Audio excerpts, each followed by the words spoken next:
সত্য প্রিয় কত বড় সাংঘাতিক লোক, কাজ ফুরিয়ে গেলে পিঙ্কিকে ঝিপড়ে করে রাস্তায় ফেলে দেবে।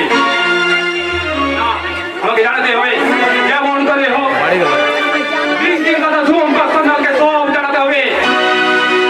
আরে কি জানাতে হবে তোমার? আর তুমি বা কে? তোমাকে তো এবার কোনোদিন আমার নাম অপূর্ব, আমি আর আপনার পিঙ্কি একই কলেজে পড়তাম। আপনার পিঙ্কি আমাকে এক সময় বিয়ে করবে বলে কথাও দিয়ে পাল্টি খেয়ে, তাই তো? আরে ভালোবাসার জমিতে তুমি আমরা কাছে চারা লাগিয়েছিলে, আশা করো কি করে? আমাকে বিয়ে না করলে আমার কষ্ট হবে ঠিকই, কিন্তু কিন্তু তার চেয়েও বেশি কষ্ট হচ্ছে চোখের সামনে ওকে হারিয়ে যেতে দেখে। আমি কাজ করে রজত সম্বন্ধে কথা জানার পর পিঙ্কি আমাকে রজত বাবুর সাথে আলাপ করে দিতে বলে আমিও আগে পিছিয়ে না ভেবে আলাপ করিয়ে দিই। কিন্তু এখন দেখছি পিঙ্কি রজত আর সত্য ফুলের মধ্যে মনে উঠেছে।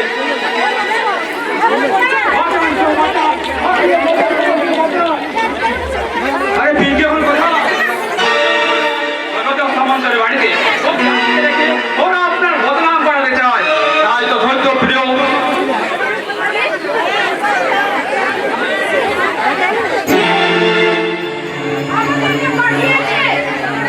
আরে তোমরা কারা? পুলিশ অফিসার হয়ে আসামকে চিনতে পারছেন না? আরে আমি নাম জীবন গুন্ডা পদবি দেয়নি, মা লজ্জা নিবার জন্য ফেলে পালিয়ে গেলে স্বর্গে। এটা খেতে খেতে আর পেটো মারতে মারতে বড় হয়েছি, বস্তান একা পেয়েছি। সকালে বিয়ার, দুপুরে রাতে হুইস্কি, সারাদিন তাকে টক, একদিন রোগ। আর এদের দেখছি একখানা গাজনের সং। এখন যাও তো এখান থেকে, আমার মাথায় আমার অনেক চাপ। আরে চাপ তো আপনাদের মধ্যে পুলিশ অফিসার মাথায় সবসময় থাকি স্যার। আর চাপ পড়লেই তখন বাপকে ডাকো, যাকে বলে ফাটাফাটি। আমাদের কাজের ব্যাপারে এত সহজ নয়। সরকার পাক্কা 3 বছর ঘাম ঝরানোর ট্রেনিং দেওয়ার পর এই পুলিশের চাকরি দিয়েছি। এই বিষয়ে তোমার মতো মেয়েকে বোঝানো সম্ভব না। আরে যে ছেলেরা ট্রেনিং দেয় তারা একমাত্র জানে কত ধানে কত চা। ওই ধান চালের হিসাব মতো চাকরি পাওয়ার পরই শুরু হয়ে যায় স্যার। হ্যাঁ, আর তখন যারা সোজা লাইনে যায় তারা সোজা পথে চাকরি পায়, আর যারা বাঁকা লাইনে যায় তারা সবাইকে ওই পাকা পথে নিয়ে যায়। সত্যি আমরা কিছু বুঝি না, আর এই বুঝি না বলেই সমস্ত পুরুষগুলোরা বেঁচে যাচ্ছে।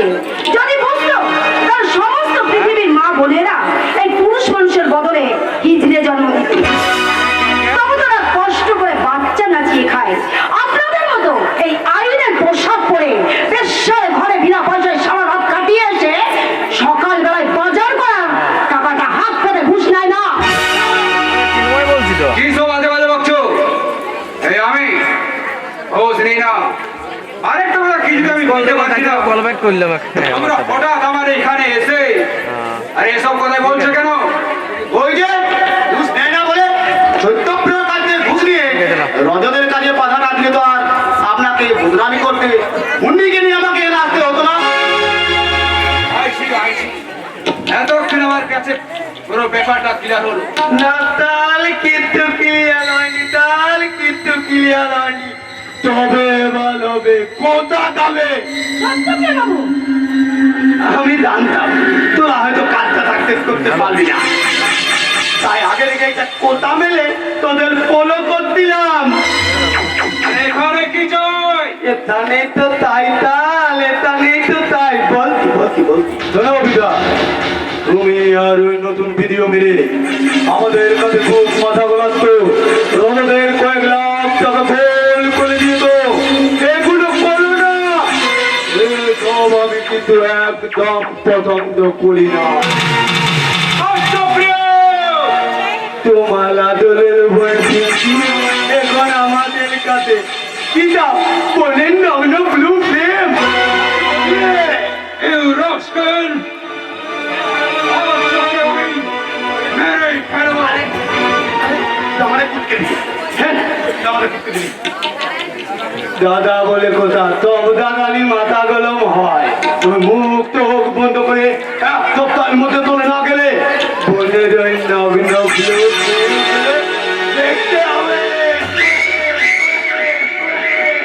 আরে না না না দয়া করে পিঙ্কি তো বড় সর্বনাশ তো ঘোরা করো না আমি কথা দিচ্ছি আমি এখান থেকে চলে যাব দয়া করে আমার বোন পিঙ্কিকে ছেড়ে দাও পিঙ্কিকে ছেড়ে দাও বাহ বারে কর্তব্য পরায়ণ পুলিশ অফিসার স্বার্থপরের মতো নিজের সততাকে তুমি এমনি ভাবে মেরে ফেললে তাহলে বধু আমি তারা কত বলো হারাবে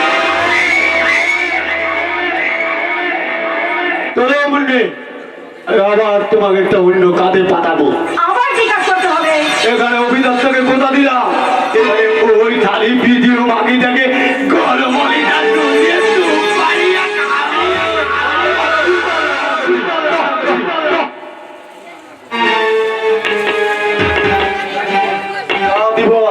ওই থালি ভিডিও মাগিটাকে তুলে নিয়ে আয় আনতে পারলে মুন্নিকে তোলাতে তুলে দেবো বলে সত্যি তুমি মুন্নিকে মুক্ত দেবে হ্যাঁ বাবা দেবো দেবো দেবো ততক্ষণ না ওকে তুলে আনছি ততক্ষণ কিন্তু মুন্নি কোথা যাবে তাই যত তাড়াতাড়ি ওই পাখিতে দাঁড়ি আমার খাতায় বন্দি হবে তত তাড়াতাড়ি অন্ধকারীর বন্দি পাখি মুক্তি পাবে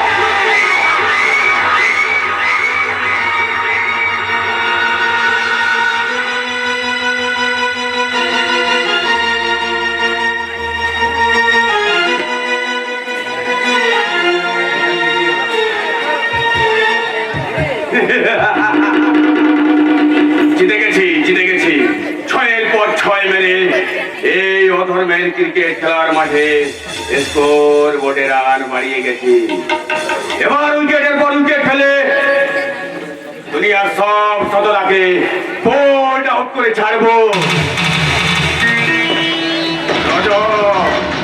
রজত নাম আমার একই রাজেশ বাবু একা একা কার সঙ্গে কথা বলছেন নিজের সাথে তাই নাকি এনিওয়ে এবার বলুন তো আপনি আমাকে থাকতে বলছেন কেন অনেক রাত হলো এবং আমার বাড়ি ফিরতে হবে না ডালি আমার হৃদয়ের পিঞ্জর থেকে তোমায় আমি কোথাও যেতে দেবো না আর তত বাড়বে নেশা তত জমবে আর ততই জমাট বাঁধবে আমাদের এই নিকেল পরে ভালোবাসা সে কি রজত বাবু এর মধ্যে আমাকে ভালোবেসে ফেললেন কিন্তু আমার এই ভালোবাসার বাসাতে দিন করতে গেলে মানি লাগে মানি মোর মানি আরে জানি দেব মানে তার সঙ্গে হানিও দেবো তো ডালে আচ্ছা পিঙ্কি আমি যা কিছু করছি আরে সবই তো তোমারই জন্য ডালে Oh, darling! আর সেই খুশিতে my dear, come here.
দেখবে ঐশ্বর্যের রাস্তা দিয়ে হাঁটতে হাঁটতে দিন শেষ সীমানায় গিয়ে উপস্থিত হয়ে আর বলো না, আমার মাথাটা কেমন ঝিমঝিম করছে, আমার মনটা যেন কেমন রিম রিম করছে। এই তো, আমার কাছে এসো। আমি তোমাকে একটু যৌবনের সাথে জড়িয়ে ধরো, আমাকে এমনি করে জড়িয়ে ধরো। আমি এরকম প্রতি রাতে আমি তোমার ছোঁয়া চাই। পাবে পাবে পাবে। আরে আমি তো আর পারছি না ডালিং। এবার একটু বেডরুমে চলো ডালিং। ছি ছি ছি ছি পিঙ্কি ছি, আমি স্বপ্নেও ভাবতে পারিনি তুমি এত নিচে নেমে যাবে। স্বপ্ন আর বাস্তবের মধ্যে অনেক পার্থক্য অপূর্ব। অপূর্ব তুই এখানে কি করছিস? না এখন কিছু করিনি, তবে এবার করবো। দিনের পর দিন তোমার এখানে কাজ করে আমি অনেক কিছু দেখে গেছি, এবার সব খরচ করে দেবো ওই উপর মহলের কাছে। হয় নাকি? গত 30 বছর ধরে পশ্চিমবাংলার বিভিন্ন হাসপাতাল থেকে সদ্যজাত শিশুকে চুরি করে তা গোপন বিক্রি করে দেওয়া হয় তোমাদের ধান্দা। গ্রামের উন্নতি সমস্ত টাকাটা তুমি যা কর্তব্যে হজম করেছো। বাগদিপাড়ার যুবতী মেয়ে মাতনকে তোমরা বোম্বের প্রতিটা পল্লীতে মাত্র 30,000 টাকার বিনিময়ে বিক্রি করে। আরে পিঙ্কি তোমার বয়ফ্রেন্ড দেখছি খুব বড্ড মারামারি করছে। তাই তো দেখছি, তবে ওর মতন একটা আনকালচার ছেলেকে ফ্রেন্ড ভাবতে আমার ঘেন্না করে। এখন এখান থেকে চলে যাও, না হলে যাবো, চলে যাবো। তুমি কি মনে করছো চোখের সামনে দাঁড়িয়ে দাঁড়িয়ে তোমার এই অধঃপতনের দৃশ্য দেখবো? চলি। আরে আরে দাঁড়া তুই, আরে কোথায় যাবে? হ্যাঁ? আরে বাবা কোথায় যাবে? হ্যাঁ? আমাদের ছেড়ে তোকে আমি কোথাও যেতে দেব না। পিঙ্কি তুমি অপূর্বকে সরি বলো। What? আমি ওকে শাড়ি বলবো? হ্যাঁ বলবে, কারণ ভুলটা আমিই করতে যাচ্ছিলাম। ভুলে যাও না এই অপূর্ব কিন্তু তোমাকে আমার কাছে প্রথম নিয়ে এসেছিল। আমি খুব ভালোবাসি পিঙ্কি, খুব ভালোবাসি, কিন্তু এই অপূর্ব আমার যেও তোমাকে আরো বেশি ভালোবাসে। আর তাই আমি চাই কি চান আপনি? পিঙ্কি সাদা ধান পড়ুক।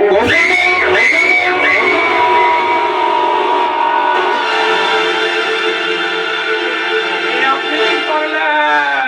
আরে কি করবো বল, তোর সামনে আর তোর হবু বউকে নিয়ে আমি বেডরুমে ঢুকবো। আরে তা তো তুই সহ্য করতে পারবি না। তাই চলা চা মায়ের ভাবে ভগবানের বিচার করবে, মনে রাখবেন।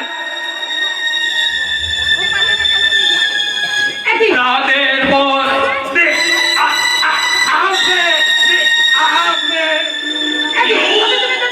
ও যদি সবকিছু বলে দেয়, রাস্তাতে মুখ থুবড়ে পড়ে সালা মায়ের ভোগে চলে যাবে। রজত না বাবা। আরে ব্যাস, আর কোন চাকরি টাকরি থাকলো না। হ্যাঁ? এই যে রজতদা, আরে তুমি এখানে? তোমার সাথে আমার খুব দরকার। বলে ফেল। তুমি যা পাগলটাকে মারতে পাঠিয়েছিলে সে শালা একটা গৃহস্থ বাড়িতে ঢুকে পড়ে আমার হাত থেকে বেঁচে গেছে। What? ও নিয়ে তুমি চিন্তা করো না, ওই শালা পাগলটাকে একা যাবে রাস্তায় দেখবো, সেই দিনের শালাকে মায়ের ভাগে পাঠিয়ে দেবো। এই খবরটা দিতে তোমার এখানে যখন আসি তখন গিয়ে দেখি কি দেখেছিস? তোমার এখান থেকে একটা ছেলে রক্তাক্ত অবস্থায় দৌড়ে বেরিয়ে গেল। আর তারপর ঠিক মাঝ রাস্তার মোড়ে মুখ টুকরে পড়ে যেতে একটা কালো রঙের মারুতি গাড়ি এসে তাকে তুলে নিয়ে চলে গেল। গাড়িটার নাম্বার ছিল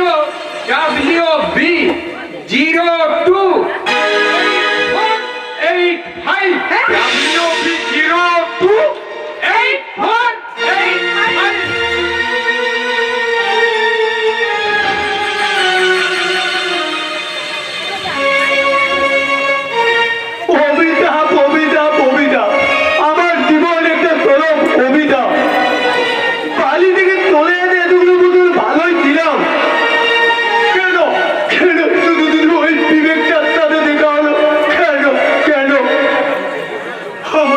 কালীপাল্লায় মাপার জন্য কি করবো কিছুই বুঝতে পারছি না। এই মুহূর্তে আমি থপ জেনে গেছি, তাইলে থপ কোথাকে ছেদ করে দিয়ে আমি থায়ন্ত হয়ে যেতে পারি। কিন্তু কিন্তু কোথাও যেন কেউ বলতে না রে না, এ আধার থেকে তোর ফেরা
তোকে এখান থেকে এই অন্ধকার জগৎ থেকে ফিরিয়ে নিয়ে যেতেছিস দাদা। তুই কিসের ব্যবসা করিস সেটা আমার কাছে স্পষ্ট। এ পথে তোর বিনাশ যে অনিবার্য দাদা, বিনাশ যে অনিবার্য। তুই কি আমাকে জ্ঞান দিতে দিদি নাকি ধ্বংসের ভয় দেখাচ্ছি? তোকে আমি ভয় না রে দাদা, বাস্তবটা দেখাতে চাই। আর তুই আমাকে ধ্বংসের কথা বলছিস? ধ্বংস তো শুরু হয়ে গেছে রে দাদা, ধ্বংস তো শুরু হয়ে গেছে। ধ্বংস শুরু হয়ে গেছে? হ্যাঁ, ধ্বংস শুরু হয়ে গেছে। ওই মেদিনীপুর ভাগ হলো ধ্বংস হলো একথা। এখনো প্রতিদিন ধর্ষণ হচ্ছে, হাজার হাজার মেয়েরা চিৎকার করে বলছে জাস্টিস ফর আরজি কর। তবুও ধনঞ্জয়ের মতো লোকেরই ফাঁসি হলো রে দাদা। ওই যে প্রশাসন এখনো গোটা করে কবি সম্মেলন হয়, তবু কবিগুলোর নোবেল প্রাইজটা পাওয়া গেল না রে দাদা। এখানে ধ্বংস হয়েছে মানবতা। আর লাল পিঁপড়ের দল যেদিন বাচ্চার চোখ খুলে খেয়েছিল, সেদিন ধ্বংস হয়েছিল কর্তব্য। দাদারে, আজকের দিনে ঘরের বৌমারা যখন টিভি সিরিয়াল দেখতে গিয়ে আমি ভাতের পাতে নুন দিতে ভুলে যান, আরে দাদা ওখানে ধ্বংস হয় রে দাদা ভালোবাসা। দাদা রে, আজকের দিনে অবৈধ সন্তান জন্মে যদি গুন্ডা মাস্তান হওয়া যায় তার দাম অনেক, কিন্তু বৈধ সন্তান কারো যদি বেকার হয়ে যায় তার দামকে দাদা কানা করিও না রে দাদা, তার দামকে কানা করিও না। সারা বিশ্ব জুড়ে শুরু হয়ে গেছে ধ্বংসের খেলা। তাই আর আমি নতুন করে কোনো ধ্বংসের ভয় পাই না। তবু তোকে কেন বারবার ফিরে আসতে বলছি জানিস? কারণ তুই যে আমার দাদা, নিজের দাদা রে। ধ্বংস নিজের চোখে কি করে দেখি বলতো? তুই নিশ্চিন্তে থাক পরীক্ষা, এত সহজে আমাকে কেউ ধ্বংস করতে পারবে না। তবু তো সাবধানের মান নেই রে দাদা। তাই তোকে বারবার একটাই কথা বলছি, তুই ফিরে আয় দাদা, তুই ফিরে আয়। আমার হাতে এখন অনেক কাজ, সেসব কাজ কমপ্লিট না করা পর্যন্ত আমি কোথাও যেতে পারবো না। তুই চলে যা ভাই, তুই চলে যা। তুই কিন্তু ভুল করছিস দাদা। ভুল? মনে রাখিস, এই অসৎ পথের কালিয়া কোপ্তার চেয়েও কিন্তু এই সৎ পথের আলোচনা অনেক ভালো রে দাদা, অনেক ভালো। পৃথিবীতে একটা জিনিস জ্ঞান, যা ফিরে পড়ে যায় দেওয়া যায়, কিন্তু চেষ্টা করেও নেওয়া যায় না। এটাই কি তোর শেষ সিদ্ধান্ত? সময় নষ্ট হচ্ছে। সময় নষ্ট হচ্ছে কিনা জানি না, তবে যাবার আগে আরেকবার বলে যাচ্ছি দাদা, একদিন আসবে সেদিন হয়তো তুই সময় চাইবি, কিন্তু সময়টা আর থাকবে না রে দাদা, সময়টা আর থাকবে না। এসেছিস তুই খালি হাতে, এসেছিস তুই খালি হাতে, খালি হাতে, বিদায় রে তুই খুঁজে মরি পরশ পাগল পথে, মন পাগল রে মন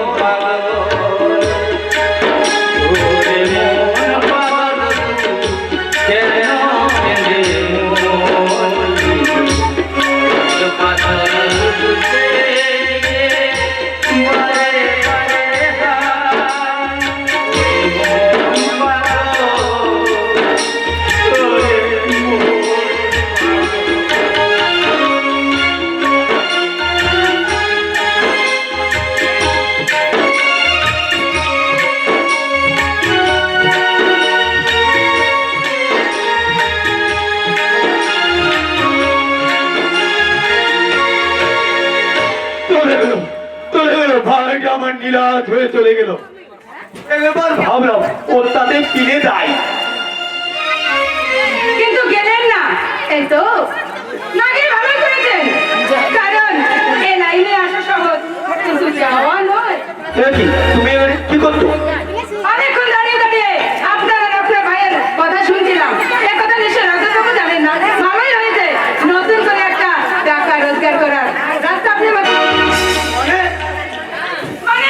মানে ব্ল্যাকমেল। প্রতি মাসে আপনি আমাকে 25,000 টাকা করে দেবেন আর আমিও চুপ থাকবো। মাত্র 25,000 টাকা? আমি তো ভাবলাম তুমি মাঝে 50,000 টাকা করে চাইবে। তুমি কাউকে কিন্তু বলো না, আমি তোমাকে প্রতি মাসে 50,000 টাকা করে দেবো। নামে